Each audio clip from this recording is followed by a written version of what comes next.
So my number two is Dirty Harry from 1971. This is a film directed by Don Siegel, starring Clint Eastwood, Andrew Robinson. The plot summary is when a madman calling himself the Scorpio Killer menaces the city, tough as nails San Francisco police inspector Dirty Harry Callahan is assigned to track down and ferret out the crazed psychopath. So this film is on the list for me for a lot of different reasons. I think a couple aesthetic things. The film is just a great snapshot of San Francisco in the 70s, from the opening shot of the killer actually assassinating someone in a pool. You see these just beautiful pictures of or shots of downtown. Dirty Harry chases the killer all around the city. There's a lot of great car shots running down the street. So you see the city and I think in ways that few other films kind of portray San Francisco. And another interesting note on San Francisco too, I do feel like the city is kind of trapped in the 70s in a way. Like the city looks a lot similar than it did like 30 years. Not that I was alive in the 70s or there in the 70s, but every time I go, I just feel like the city has looks very similar to there's not a lot of, buildings torn down, new buildings put up. The neighborhoods still feel and look a lot as they do even in Dirty Harry. Yeah, there's been, some changes around Embarcadero and things, but unlike some other cities that have done a lot of major sort of facelifts, from New York to LA to Boston, Chicago over the years. For some reason, San Francisco to me has always felt like going back in time a little bit to the 70s. So I think that this film captures SF in the 70s, and that's where I still feel like that a lot. For some reason, too, I associate the crime genre to San Francisco. There's so many great classic crime films, detective films that take place in the city. And I think I just had to then put one of those films on the list here. But in terms of themes, I think for me, San Francisco, embodied by like Dirty Harry's character in this film, is definitely a city that does its own thing. And I think, Milk kind of demonstrated that a little bit too. Like people in that city sort of felt they wanted to push for things that other people in the country weren't ready for. There is still this aesthetic or feeling to me of this like Wild West nature of San Francisco, for better and for worse. I mean, I think that's where you get a lot of people that want to go there to, innovate and start businesses. Yeah, that's also in the Valley too, a little bit south, but even in San Francisco, especially now, you see a lot of that because there's still like, this idea of you can do your own thing more so than in other places. I just get that sense from San Francisco, again, for better or for worse. And I think Harry Callahan very much is like a sheriff in an old West town with few rules. Like he doesn't follow his rules at all. He's always pushing back against his inspector. I mean, this movie basically, I think, set the template for the renegade cop, which is a whole genre of crime films that really originated with Harry and Clint Eastwood's portrayal in this film. And I think that sort of do your own thing, don't follow the rules because you kind of know what's best, which is a little bit of like a libertarian, I guess, bent. I do feel it in the city. And I think, again, Milk is one of those people who kind of did that. But, I think there's also some negatives of it, which definitely I think this film portrays that as well, with Harry bending the rules all over the place, even breaking some rules too, to hunt this killer down. And another thing I think this film is very interesting and something that actually I was struggling with when coming up with this list of films, San Francisco, like I mentioned at the outset, to me, San Francisco is so much represented by the 60s, Summer of Love, hippie culture, all these, I think, positive ideals that the hippies had back in 67, 68, 69. And there really are no films I could think of where that culture is A, really represented. And then B, if it is represented, it's always represented as a negative thing. Like there's nothing that really celebrates this. Again, part of the San Francisco's history that I've always really appreciated and thought was very special about the city. And this film deals with that in a very like matter-of-fact way. The villain in this film is essentially a hippie. Like he has long hair. He's got the peace symbol on his belt. And he's a psychopath. He's someone who Harry has to put down in the same way that I think the culture in America sort of were viewing the 60s version of San Francisco as this negative thing that needed to be snuffed out. And, not to get too much into the political side of things, but that definitely like 70s, 80s.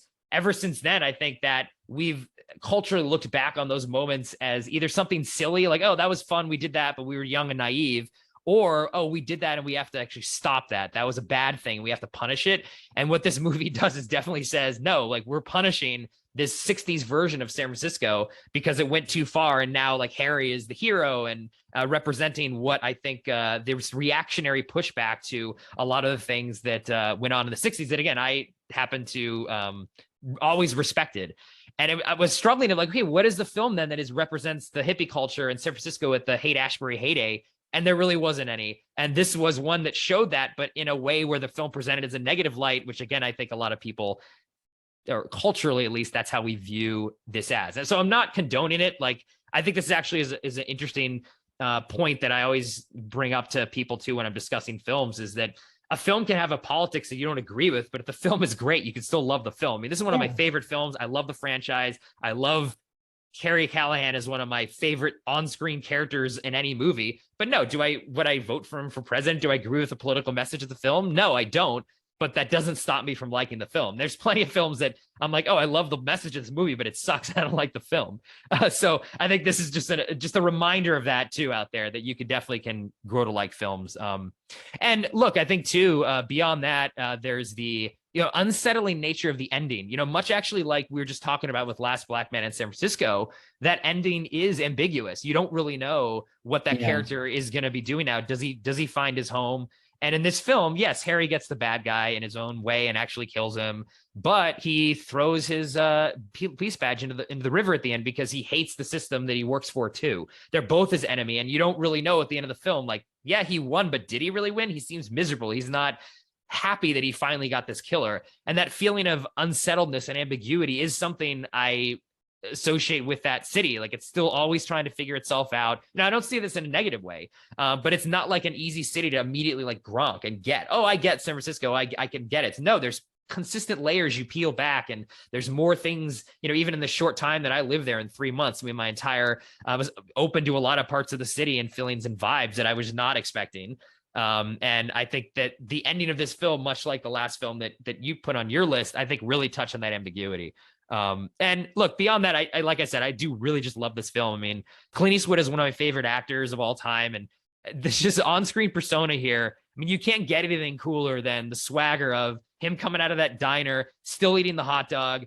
There's a robbery happening. He calls it in, but he's like, you know what? I got to go deal with this. And the way he pulls out his gun and just walks down the street before having his famous, like, do you feel lucky? Well, do you line? Is just the coolest thing I've ever seen. Like, I just am in awe of just how cool this guy is and how well like Don Siegel captured this character on screen. So yeah, again, I think a lot of the complications of the vibes that San Francisco gives off, I think this film does a good job of capturing, especially when it comes to that reaction against, the hippie culture from the late 60s. Love the film and the whole franchise. Honestly, every film I think in the franchise is great. Yeah, I had never seen this movie, always had wanted to. So I was glad that you put it on the list. Yeah, he is, what an interesting character. Oh, There's yeah. no question about that. Yeah. I think watching this movie now for the first time, especially in light of what's happened with, George Floyd and all the police stuff and such, is a very interesting layer to it. And I was getting quite unsettled and flustered with all the stuff that he was doing. But I was happy to see that this movie was a little, 2 steps ahead of that, a little bit, at least, at least there's some consequences. Like he is held accountable to a degree, even though the movie does, reckon him as a hero. Exactly. Yeah. There's no it totally does. 2 ways about that. There's something, I found the score to be a great score that I would listen to on its own. But in the movie, the score is almost sort of like, it's like a fun thriller kind of score, which is quite exciting while horrible things are happening, which was quite kind of disorienting for me. Yeah. But maybe that is the point, as I thought more about the movie, and also, a bit of a time capsule thing too, because he is the hero. So when he's, out and about doing his stuff, like the score is really sort of kicking in and all of it, which I know if this movie was made now, this movie would have a totally different tone to it. It would not Yeah. be a thriller where he's the good guy. That said, though, kind of what you were saying, the ambiguous ending part, and I know this thread has been sort of worked on quite a bit in movies, subsequent movies, which is that the hero and the bad guy are actually mirror images of each other. Mm-hmm. You see that a lot in movies, right up to, this year's Batman movie, Yeah. where, Yeah. so I think this movie doesn't really get into that specifically, but as an audience member, you do see that they, how different are they actually in many ways. And I don't know, the movie is aware, I don't think the movie is aware of that. The movie really thinks that the hero is the hero. Yeah. No, I think that they're both characters are breaking the rules to enact an agenda. And I think the movie's saying that's okay to break the rules to enact an agenda. We just disagree with this other agenda. We like our agenda. Exactly. We like our agenda. Yeah, we like our agenda, but it's fine to break the rules on that.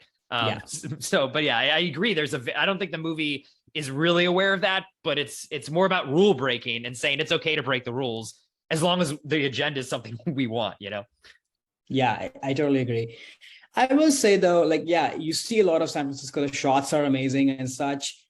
I struggle to see how this movie would be, like, how does San Francisco make this movie or the story? Like, this movie and the story would be exactly what it is, no matter where it was portrayed. Yeah, see, that's something I should have mentioned at the outset too. Like when I look at my list, I am thinking very much about needing to take place in San Francisco. And when originally the movie was, I can't remember if it was the book, if it was based on a book, I don't really recall, but the original intent was the film take place in New York. And I don't think, again, with this vibe that I get, especially in California, but even more so in San Francisco, about the renegade cop who breaks the rules and it's a positive thing.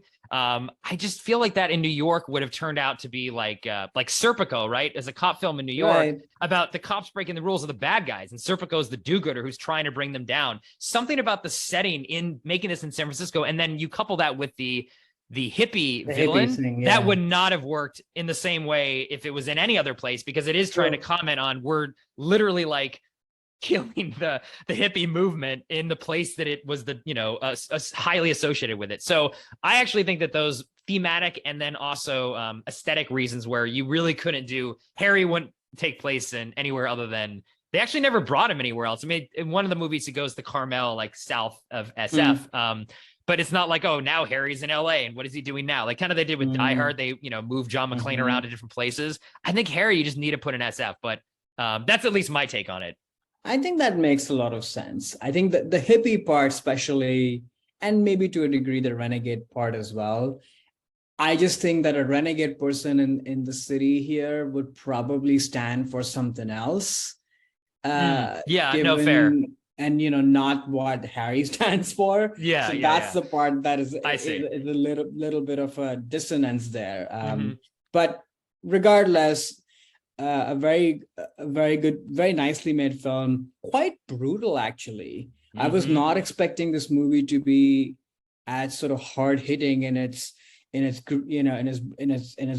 gruesome nature and all of that. So, and again, the score, so during those moments, kind of, I was like, what is this? What is happening? My head is spinning a little bit. Like, I thought this movie is supposed to be frothy and fun and thrillery, but really horrible things are happening. So I don't know how I'm supposed to feel here. Yeah, that is interesting. The sequel actually gets even more into it's even more gruesome in that respect in terms of the violence they portray. But yeah, I think it is interesting of like that dichotomy of horrible violence, but the movie's treating it as something where the audience isn't going to be horrified that, because they're almost like egging it on, because that's what I think. It's like this bloodlust that the movie is assuming the audience is after. They want to see these people go down, and they know that horrible things are happening everywhere. It's the 70s. It's everyone is bad, but we want our bad person to fight against this bad person. And but yeah, it is very it's very hard hitting for sure, and pretty on its nose about the horrible, like, threatening the kids and all the assassinations, and just the violence is not played for anything but straight gritty violence, while at the same time you got this very action sort of score. Yeah, I think you hit the nail on the head. Like it's egging you on, which is why, I mean, I do take issue with that, but at the same time, yeah, you cannot not help and admire this character and the filmmaking and the story, whether you agree with it or not. So I was very happy to watch it. Cool. Yeah. Yeah. No, glad you saw it. Actually, in fact, maybe I could have mentioned this too. Like when I moved to San Francisco, for that internship for 3 months, that was actually the first time I sat down and just watched all the Dirty Harry movies. Like when I was there, and it was really like, oh wow, like this, this captures my moment. So I actually didn't come to these films till quite later in life myself, but I definitely just now they're like one of my favorite films of all time, like the franchise. So definitely check it out. Folks haven't seen them. Hey there, it's Alex. If you like the review and discussion Karan and I just had, make sure you subscribe to our channel, Movies That Shaped Us, to get full episodes. Every other Wednesday, Karan and I cover a topic around important people, places, events, and moments in our lives, and then explore it through 3 of our favorite movies. Subscribe right now, or follow our podcast on Spotify or Apple Podcasts via the link in the description below. Hope you join us for the journey.